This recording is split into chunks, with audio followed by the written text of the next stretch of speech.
Hello everyone, myself Prashant Patil. Today we will see new point of subject data structure. Before starting new point, just recall the previous lecture points. The first point we discussed abstract data type, definition of abstract data type. Then we see one diagram, scene one diagram, hierarchical organization of the program. Also we seen abstract data type of list. Then we discussed operations on data structure. We seen 6 number of different operations of data structures. Also we discussed introduction of algorithm. Also discussed different properties of algorithm. Then we seen GCD, greatest common divisor. It will also we seen flowchart. Also seen different shapes of flowcharts. Also discussed one algorithm of addition of 10 numbers. Today we will start a new point. A new point is program development. The first point is that program is written for client or user.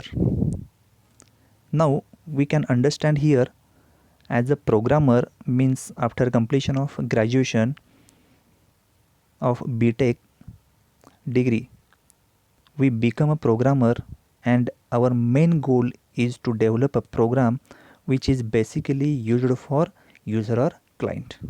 Okay. The next point is that number of peoples work on a software project. As we know that number of software developers work on a single project. They come together and develop a big software for end users. The third point is that software project has to meet user requirement. The first thing is that the main task of programmer to meet the user's requirement means, as a developer, first we collect all the requirements from the user, because when we develop a project or software, this software is developed as per the user's requirement. The next point is that program has to perform satisfactory.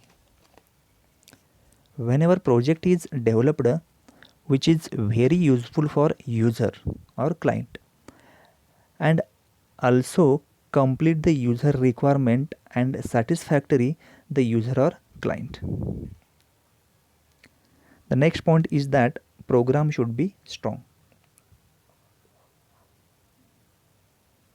Development of program should be strong means it will provide a complete protection against the viruses or software crashes.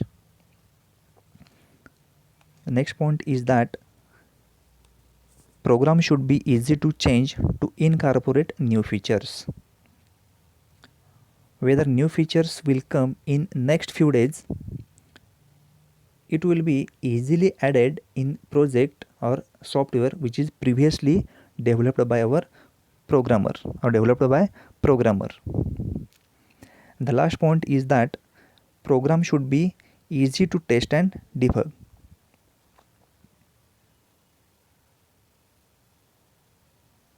Then we will see next point. The next point is software development cycle phases. The first phase is requirement phase. During the requirements analysis phase of component based service development means that an entire system's functional and non-functional requirements are defined here. As we know that the functional requirements related to the way of component based services will fulfill the business needed. Means credit card validation is an example of a functional requirement. Non-functional requirements are technical in a nature. Actually, a requirement that states that a response must be returned to the consumer within 2 seconds in an example of a non-functional requirement.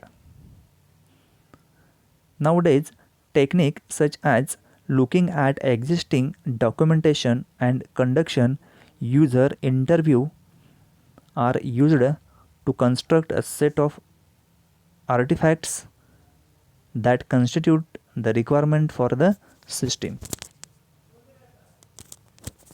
Actually, the list of requirements that is developed in the definition phase can be used to make design choices.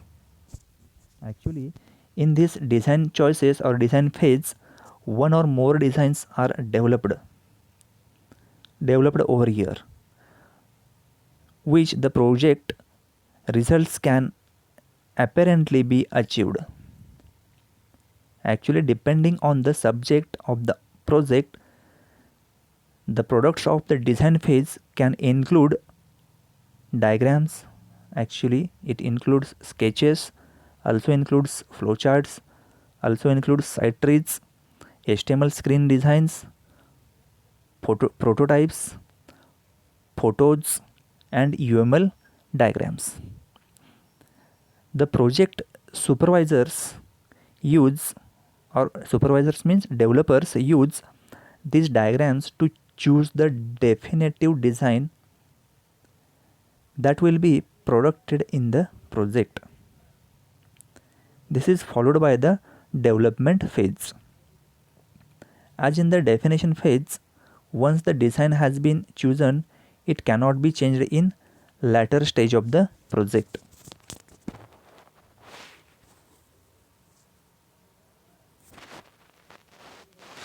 The next phase is that analysis phase. The project manager must compile all the information gathered during the analysis phase and produce 3 documents to guide the rest of the project. Find out how to outlet business requirements, high level technical spaces, and general project plan. These are the 3 different documents which is basically used for analysis phase. When the analysis phase of an application development project ends, a project manager or manager should know what the applications look like, how it functions, and how it be designed.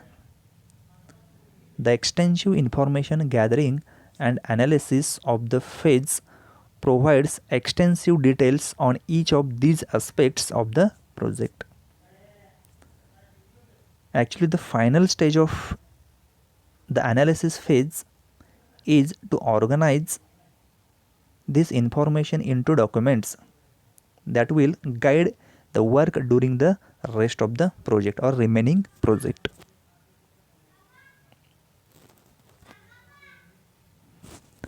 The next point is that refining and coding.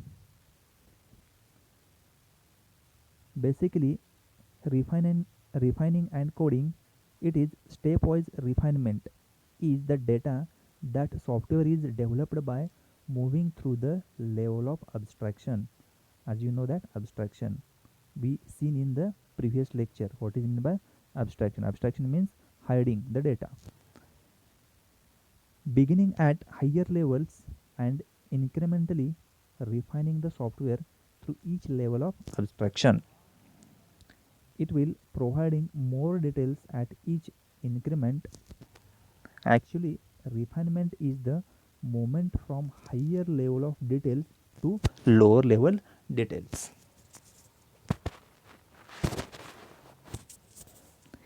In computer programming and software design, code refactoring is the process of restructuring existing computer code. Means changing the factoring without changing its external behavior. Refactoring is intended to move the design, also change the structure and or implementation of the software while preserving its functionality, means it also maintain the functionality. Potential advantages of refactoring may include improved code readability and reduced complexity. This can improve the source code's maintainability and create a similar, cleaner, or more expensive internal architecture or object model to improve the extensibility. Means another potential goal for refactoring is to improve performance. Software engineers face an ongoing challenge to write the programs that perform faster or use less memory.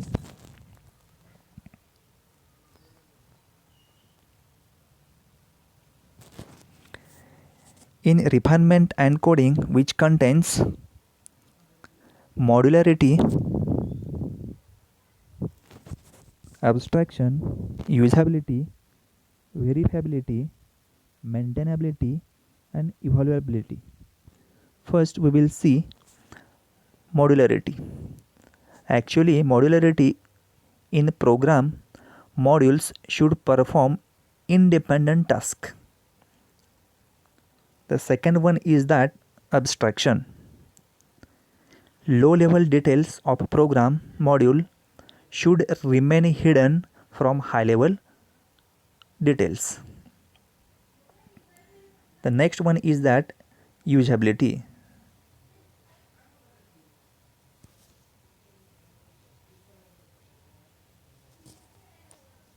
Actually, usability means easy to use. The software program is usable or software program is easy to handle by end users or clients. The next one is that verifiability. It is important to verify correctness or perform the software system. The next one is that maintainability. Maintainability of software commonly refers to modifications that are made to program. Means we can easily add number of features in the previously developed software. Next one is that evaluability. Evaluability, like other engineering products, software projects are modified over time to provide new functions. Means after some days it will come new features.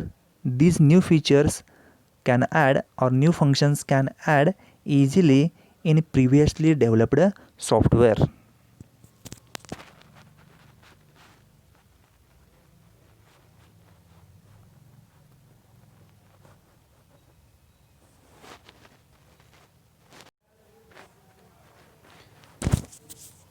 And the last point is that verification and testing.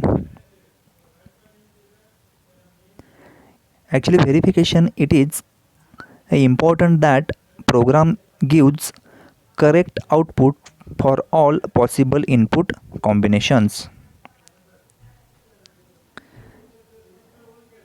Software development cycle phases, just we recall what we learn here. First one, requirement phase. The purpose of this phase is to identify the exact requirement of the program. Okay. The second one is that design phase. In design of program produces the details that clearly describes how the software will meet the requirement identified during previous phase in C language, C algorithm or data structure platform. Third one is analysis phase. There may be many ways to meet users requirement. There could be several algorithms for meeting requirement. This alternate should be analyzed and tested. The next one is that refinement and coding. In this phase, programmer produces the actual code that will delivered to the customer as a running program. And the last one is verification and testing. It is important that program gives correct output for all possible input mechanism.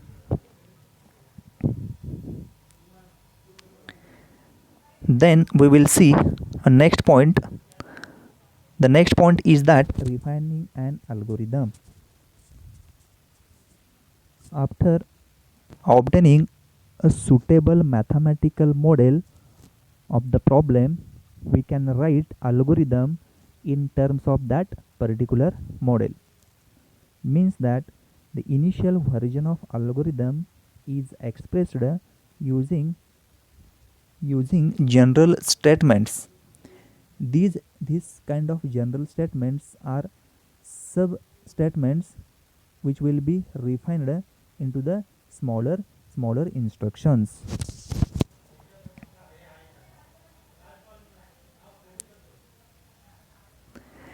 In refinement contains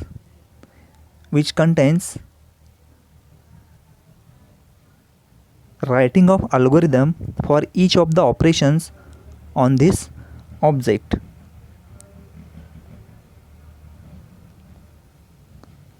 Algorithms are written in two levels.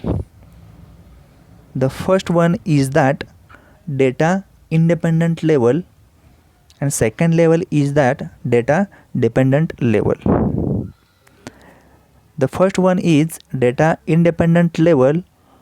Data independent part of algorithm should be written first, and data dependent part of algorithm will be dependent on the choice of the data representation.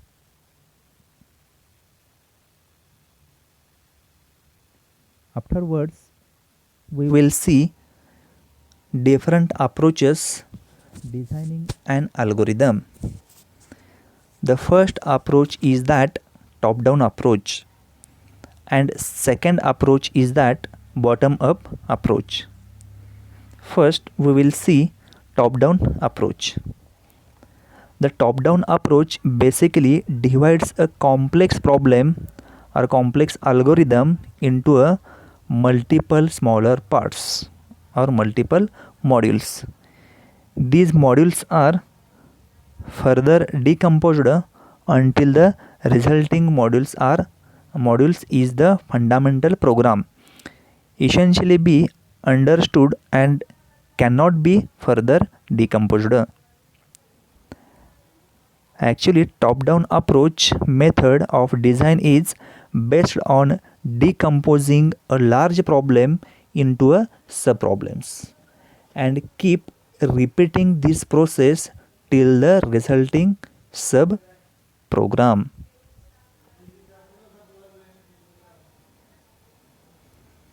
The second approach is that bottom-up approach. The bottom-up approach focuses on designing an algorithm by beginning at the very basic level and building up as it goes. In this approach, the modules are designed individually and are then integrated together to form a complete algorithmic design. Means that bottom-up approach, this approach is reverse of top-down approach. Here, the different part of problems are first solved using a programming language. Just keep in mind, top-down approach, here the different part of problem are first solved using a programming language, and then this piece of program are combined into complete the program.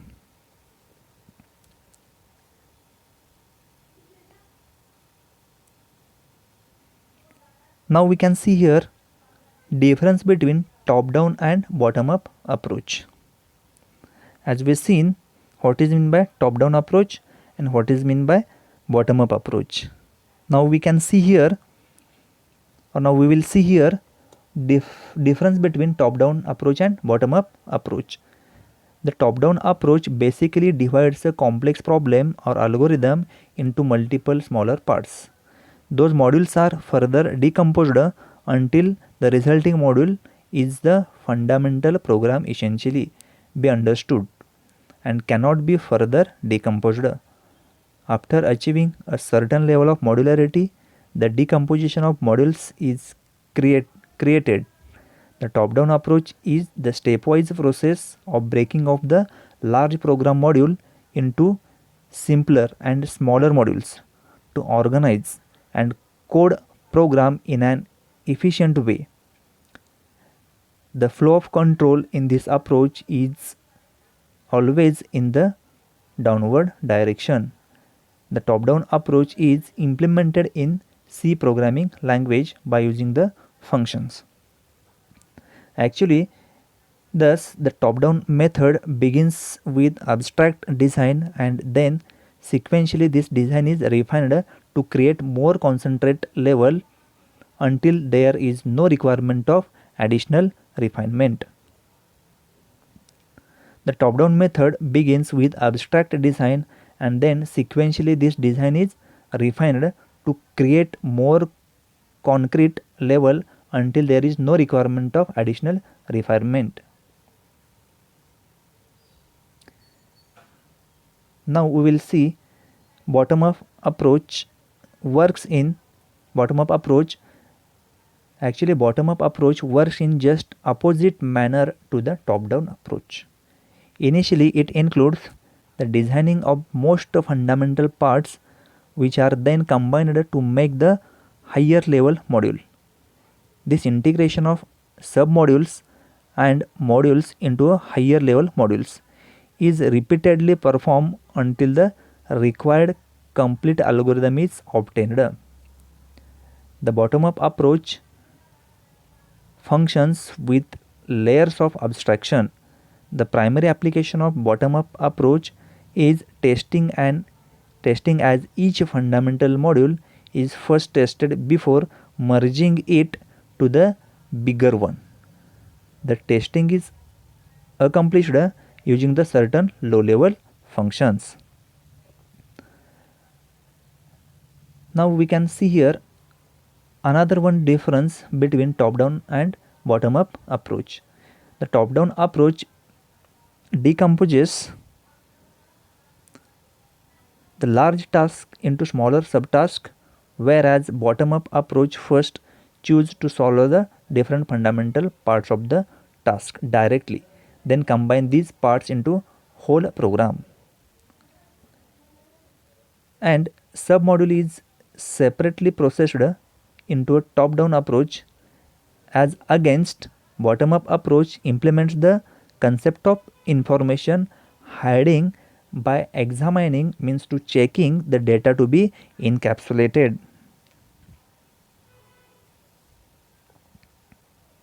Thank you.